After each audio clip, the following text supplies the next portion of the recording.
Администрация президента России, Госдума и парламент Чечни не нашли нарушений законодательства о декларировании доходов у главы Чечни Рамзана Кадырова, депутата Госдумы от Чечни Адама Делимханова и спикера чеченского парламента Магомеда Даудова.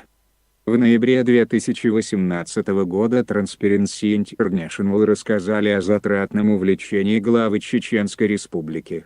Он владеет по меньшей мере 128 скаковыми лошадьми, которые, по-видимому, принесли ему около 100 миллионов рублей дохода за 4 года, хотя, если судить по официальным декларациям, Кадыров за это время заработал в 3 раза меньше.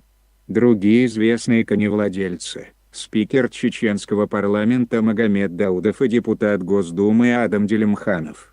Председатель антикоррупционной комиссии парламента Чеченской Республики Саид Юсупов сообщил, что комиссия провела проверку деклараций спикера Даудова за 2014-2018 годы и установила, что его кони не получали никаких денег за выигрыши на скачках. Эту информацию подтвердил УФНС по Чечне.